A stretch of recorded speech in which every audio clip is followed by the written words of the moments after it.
El siguiente segmento es clasificación F, formativo, educativo y cultural. A, apto para todo público.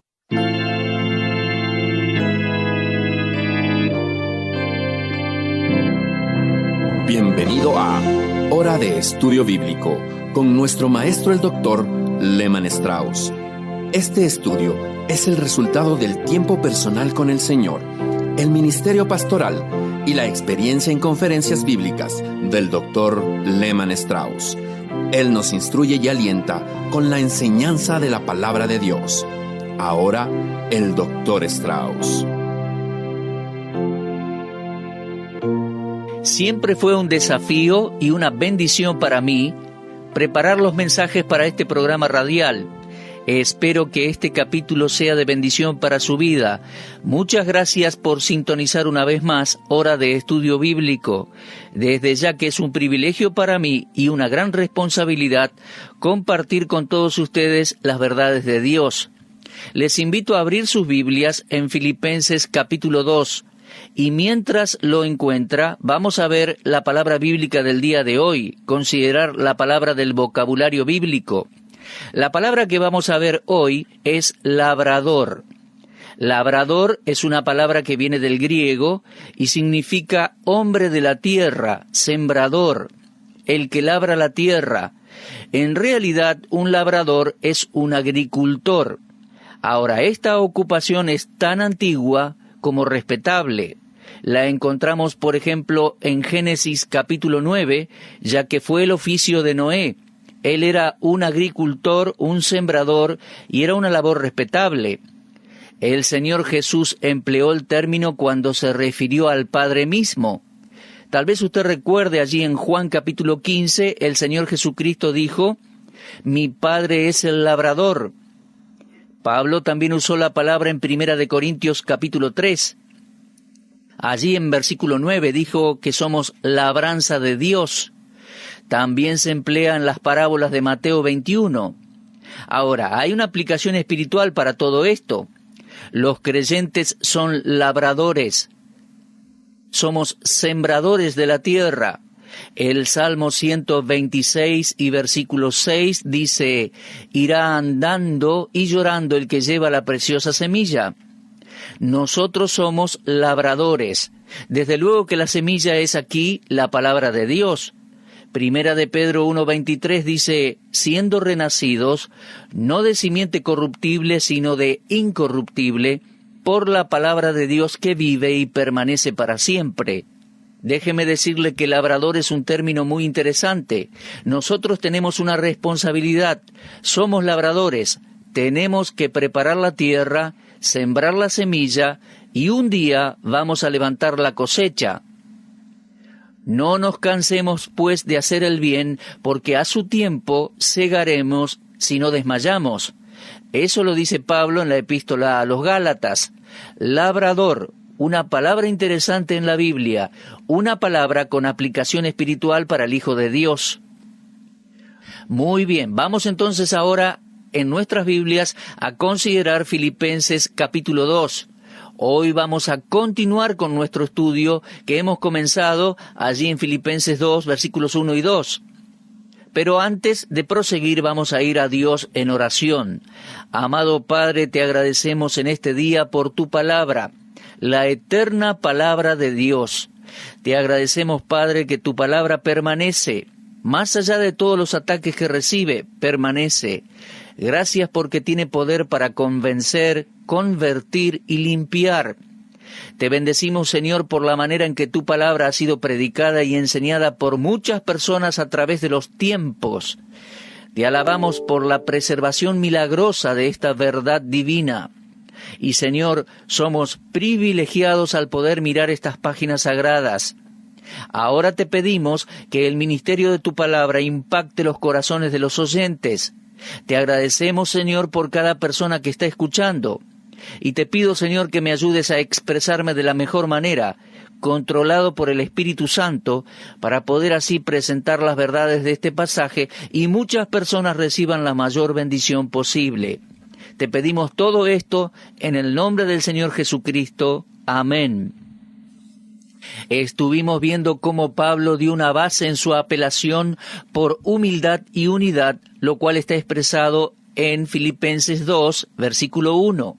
Y ahora, entrando a versículo 2, pasa a dar pautas prácticas para llevarlo a cabo. Se trata de una apelación tierna y agraciada. Filipenses 2:2 dice: completad mi gozo, sintiendo lo mismo, teniendo el mismo amor, unánimes, sintiendo una misma cosa. Parece estar diciendo aquí: trajeron alegrías a mi corazón en el pasado, ya que en el capítulo 1, versículo 4 dijo algo al respecto, y ustedes trajeron una gran alegría a mi corazón. Ahora, llénenme de gozo de nuevo, háganme ese favor. Eso es lo que parece que Pablo estuviera pidiendo. Completad mi gozo. Me han traído gozo, ahora inunden mi corazón de gozo. Luego procede exhortándolos a la unidad. Tenían que ponerse las mismas metas y contemplar las mismas cosas y ser unánimes en sus decisiones. La verdadera unidad cristiana es la de una misma mente, pensar lo mismo. Estar con el pueblo de Dios es tan refrescante.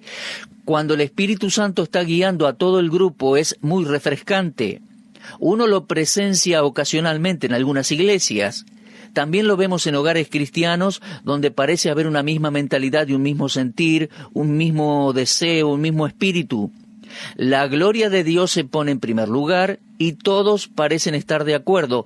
Nadie es egoísta buscando sus propios intereses. Así que Pablo dice, antes que nada, que sientan lo mismo. En segundo lugar, dice que tengan el mismo amor. Ahí es donde la unidad comienza. El amor debe tener el primer lugar sobre el conocimiento para que haya unidad. El amor cubrirá multitud de pecados. Y creo que donde hay amor, o el amor prevalece, la unidad estará presente. Así que se trata del punto de partida para la unidad. Los grandes líderes de la Reforma eran hombres intelectuales, de un coraje ejemplar, pero creo que a veces le faltaba un poco de amor. Esto produjo un grupo de teólogos sofistas, pero recuerde que debe haber unidad y afecto entre los obreros de Dios y desde ya debemos compartir ese amor con un mundo que se está perdiendo. Sabe que es posible que uno sea muy positivo en sus conceptos teológicos, muy bíblico en su doctrina, pero aún así no manifestar amor. Debemos predicar la verdad y predicar la palabra escrita, pero debemos hacerlo en amor. Miren, yo no me disculpo por lo que enseño. Tengo fuertes convicciones acerca de las doctrinas de nuestra fe y no voy a dar un paso atrás por nada del mundo cuando hablamos de las grandes verdades de la maravillosa palabra de Dios, la Biblia. Pero soy consciente de que necesito más amor en mi ministerio. Lo necesito en mi corazón para que se refleje en mi ministerio. Y mis amigos y seres queridos que me conocen bien saben que eso es lo que siento y algunos están orando por mí, cosa que les agradezco de todo corazón. Debemos predicar la verdad y enseñar la verdad, pero debemos hacerlo en amor. Luego, en tercer lugar, Pablo dice, unánimes, sintiendo una misma cosa. Los corazones de los creyentes en cada iglesia deben sentir lo mismo, deben estar contenidos por los mismos motivos y el mismo deseo. Cualquier grupo que esté inspirado por el mismo amor va a estar de acuerdo y va a sentir una misma cosa. También allí les manda a ser unánimes. ¿Se dio cuenta que Pablo se refiere a esto 4 veces en 5 versículos? Es interesante la frecuencia con la cual Pablo usa esta expresión en Filipenses. La idea no es de lo intelectual, se refiere a ser unánimes en tener la misma actitud, los mismos pensamientos. No es la diferencia en cómo vemos las cosas la que trae discordia entre nosotros, sino la mala actitud hacia los que no están de acuerdo con nosotros. Si estuviéramos dispuestos a enfrentar el problema desde el punto de vista de nuestro hermano o hermana en Cristo, entonces creo que habría menos diferencias entre nosotros mismos. Creo que muchas veces no es lo que las personas nos dicen lo que crea un problema entre nosotros, sino la manera en que reaccionamos. Es nuestra actitud hacia esas personas y hacia su forma de pensar o filosofía. No se debe esperar que todos los creyentes piensen igual en todo o que vean todo de la misma manera. Nuestros pensamientos y nuestras acciones son influenciados por el ámbito en que crecemos, la familia, la educación. Entonces, es casi imposible encontrar a un grupo de creyentes que vean todo desde el mismo punto de vista. ¿Cómo podemos entonces disolver nuestras diferencias y solucionar nuestros problemas? Bueno, Pablo nos da una solución en versículos 3 y 4. Fíjese por favor, versículo 3. Nada hagáis por contienda o por vanagloria, antes bien, con humildad, estimando cada uno a los demás como superiores a él mismo. Los creyentes no deben pelear entre sí mismos en ninguna ocasión y bajo ninguna condición. Las contenciones y las peleas son expresiones de enemistad y siempre terminan con divisiones. Las riñas y las disputas no deben existir entre los hermanos en Cristo. Leemos en 2 Timoteo 2:4, porque el siervo del Señor no debe ser contencioso, sino amable para con todos, apto para enseñar, sufrido. Ahora, después de haber encarado el problema desde el punto de vista negativo, nada hagáis por contienda o por vanagloria, Pablo agrega el punto de vista positivo, al decir, antes bien con humildad, estimando cada uno a los demás como superiores a él mismo. La verdadera unidad se destruye a donde prevalece la autoestima, en vez de estimar al otro como superior a uno mismo. Siempre que haya una consideración por los demás, la unidad va a prevalecer. He visto en más de una ocasión cómo la autoestima y autoimportancia, por decirlo de una manera, han dividido más de una iglesia. Ahora, cada uno de nosotros debe verse con modestia y considerar a nuestros hermanos en Cristo como más excelentes de lo que nos consideramos nosotros mismos. No conozco otra manera de llevar adelante el programa de Dios con éxito, aparte de negarse a sí mismo y luchar contra los pensamientos orgullosos del ego, del yo. La unidad espiritual es muy necesaria en la iglesia de hoy y siempre. Es necesaria en nuestros hogares. Que Dios nos ayude a pagar el precio máximo para obtenerla. Dejemos de una vez por todas de buscar lo nuestro.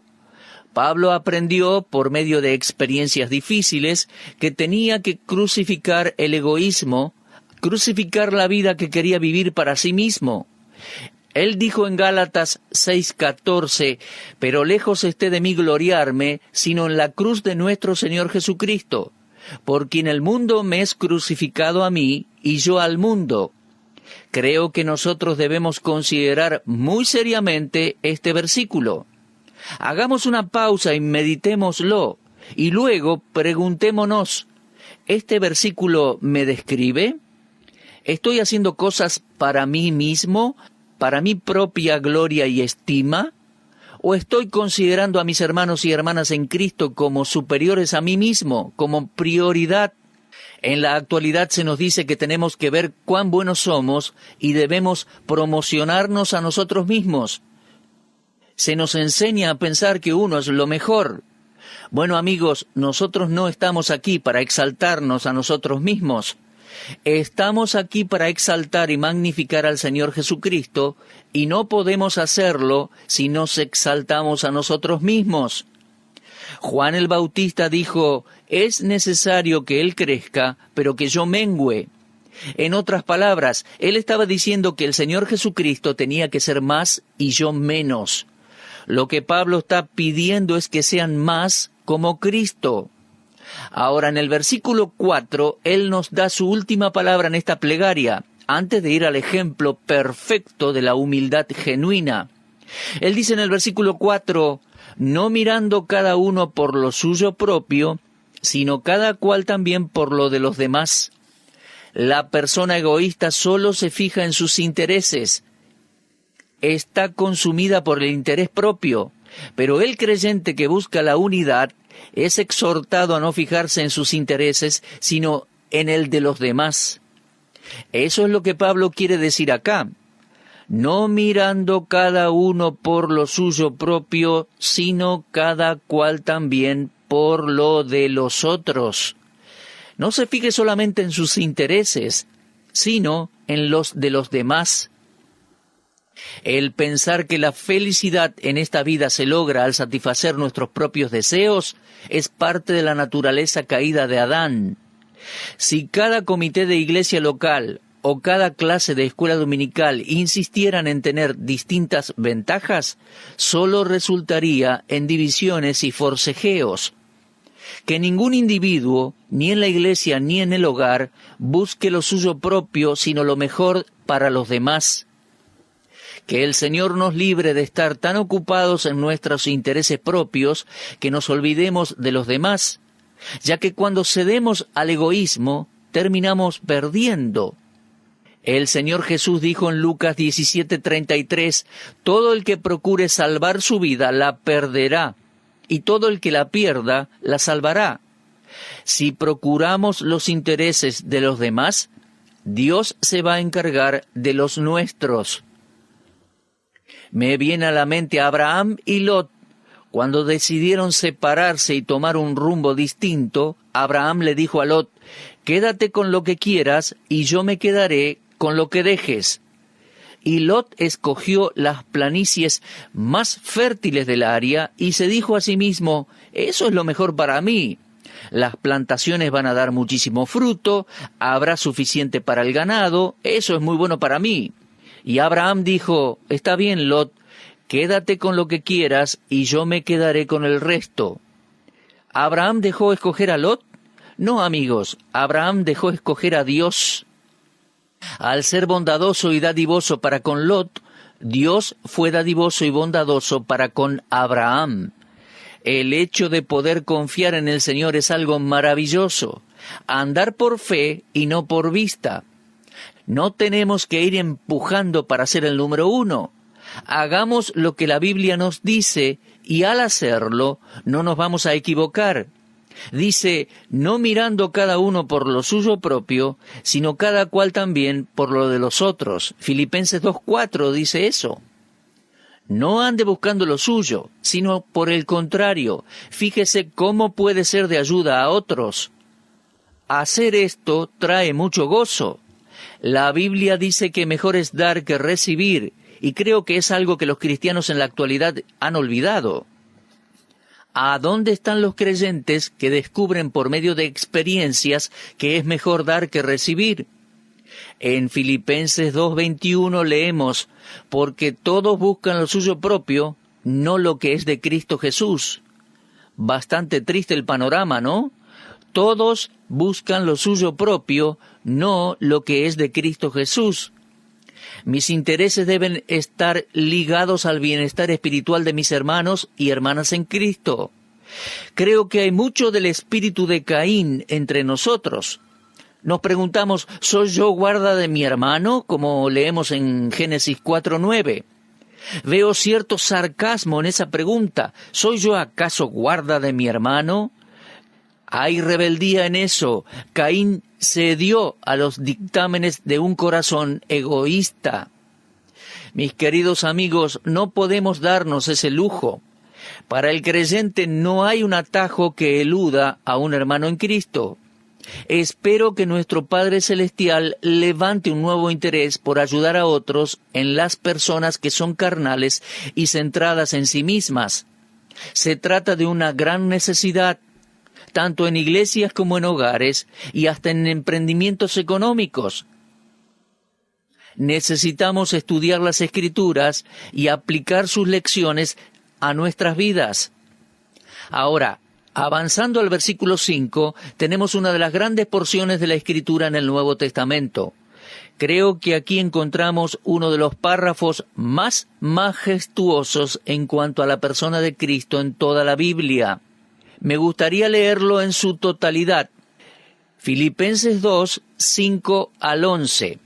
Dice, «Haya pues en vosotros este sentir que hubo también en Cristo Jesús, el cual, siendo en forma de Dios, no estimó el ser igual a Dios como cosa a que aferrarse, sino que se despojó a sí mismo, tomando forma de siervo, hecho semejante a los hombres, y estando en la condición de hombre, se humilló a sí mismo, haciéndose obediente hasta la muerte y muerte de cruz. Por lo cual Dios también lo exaltó hasta lo sumo, y le dio un nombre que es sobre todo nombre, para que en el nombre de Jesús se doble toda rodilla de los que están en los cielos, y en la tierra, y debajo de la tierra, y toda lengua confiese que Jesucristo es el Señor, para gloria de Dios Padre. Ahora, estos versículos, en su contexto escritural, proveen el modelo perfecto para la humildad. Pablo estaba apelando a la humildad.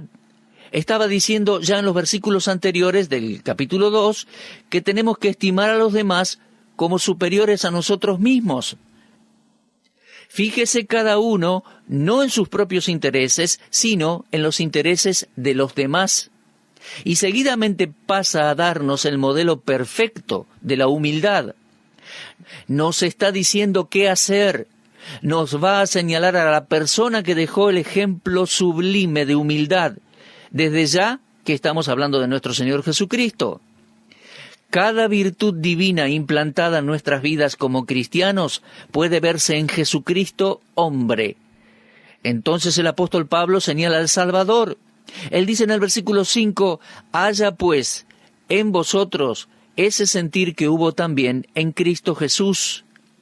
Lo que se nos pide es que tengamos la misma actitud moral que Cristo tuvo, ya que su vida en esta tierra fue el máximo ejemplo de humildad, servicio y preocupación por otros.